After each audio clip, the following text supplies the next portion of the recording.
Bonjour à toutes et à tous et bienvenue dans une nouvelle vidéo sur la chaîne de Catch en Vrac. Aujourd'hui on se retrouve pour une vidéo de 5 bonnes raisons. Une nouvelle fois on se retrouve cette fois-ci pour que je vous donne mes 5 bonnes raisons de regarder le pay-per-view WrestleMania 31. C'est parti. La première raison que je peux vous donner pour regarder ce pay-per-view WrestleMania 31, c'est le match entre Roman Reigns et Brock Lesnar pour le titre de champion du monde poids lourd de la WWE. Alors c'est un match qui sera le main event de WrestleMania 31 entre le Big Dog Roman Reigns, challenger numéro 1, gagnant du Royal Rumble 2015 avec l'aide un peu du Rock en finale face à Rusev, et Brock Lesnar, le champion du monde poids lourd de la WWE depuis déjà quelques mois. Il avait battu John Cena, rappelez-vous, au SummerSlam dans un match complètement à sens unique pour remporter ce titre. Donc c'est un affrontement qu'on attend beaucoup entre les deux hommes pour ce titre majeur à WrestleMania 31, même si comme vous le savez, l'ombre de la maladie de Rollins plane toujours sur ce match, vu que ça fait quasiment un an que Rollins est Mr. Money in the Bank. À voir qui repartira de WrestleMania 31 champion du monde poids lourd de la WWE.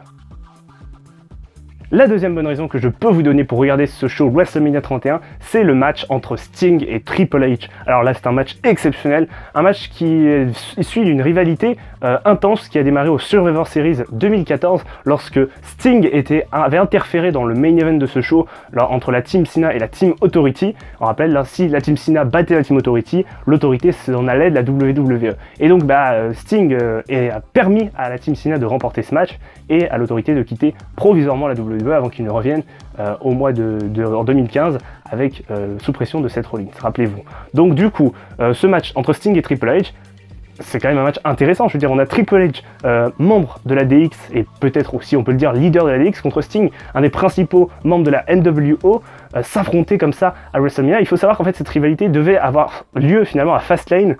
Pour la première fois, le show Fastlane était créé en 2015 et on devait avoir ce main event de folie. Et finalement, en main event, les deux hommes étaient arrivés sur le ring et avaient pointé le logo WrestleMania 31 pour dire qu'ils s'affronteraient finalement lors de ce pay-per-view WrestleMania 31, le plus gros show de la WWE de l'année 2015. Donc voilà, c'est pour ça que c'est un match qui est vraiment, que j'attends avec beaucoup d'impatience, un match qui s'annonce vraiment exceptionnel et historique entre les deux hommes. La troisième bonne raison, c'est le ladder match pour le titre de champion intercontinental. Alors ce ladder match pour le titre de champion intercontinental, c'est le titre de Wade Barrett, Banius Barrett pour être précis, qui a gagné ce titre il y a de ça quelques temps. Le champion intercontinental donc se retrouve finalement à devoir défendre son titre dans un match de l'échelle avec incluant plusieurs superstars, dont en vrac Dean Ambrose, Luke Harper, Daniel Bryan, Stardust et j'en passe évidemment. Donc voilà, beaucoup de superstars, donc 7 superstars si je ne m'abuse, qui vont s'affronter pour le titre de champion intercontinental dans un match de l'échelle. C'est quelque chose d'assez incroyable et vraiment les matchs de l'échelle c'est historique. Je veux dire, à WrestleMania, une petite anecdote pour ceux qui ne le savent pas, le premier Money in the Bank ladder match avait lieu à WrestleMania lorsque Edge avait remporté sa mallette. Donc c'est vraiment, les ladder match et WrestleMania, c'est quelque chose de vraiment indissociable, et de voir comme ça un match de championnat intercontinental pour WrestleMania, moi je trouve ça vraiment génial, et vraiment j'attends ce match avec beaucoup d'impatience parce qu'on a beaucoup de talents différents. On a des forces brutes comme Luke Harper, on a des aériens comme Daniel Bryan, on a des techniciens comme Stardust, comme Dean Ambrose. Vraiment, je vous dis que ce match va être incroyable et ne le manquez pas, c'est vraiment une très très bonne raison pour regarder ce show. La quatrième bonne raison que je peux vous donner, c'est Bray Wyatt contre l'Undertaker.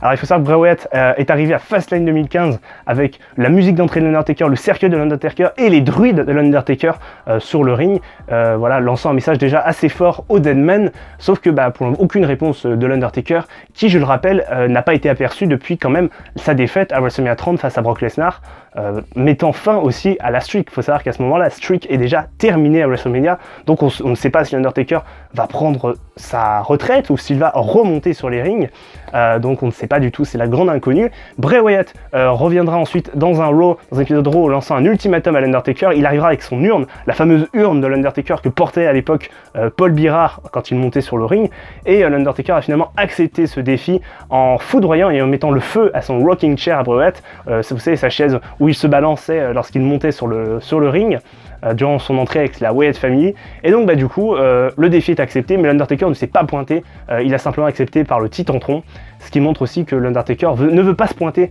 avant le jour J de WrestleMania 31, qui est vraiment un jour très important, puisque ça fera vraiment un an vraiment pile que l'Undertaker ne s'est pas pointé à la WWE. Cinquième raison que je peux vous proposer, c'est le match entre Randy Orton et Seth Rollins.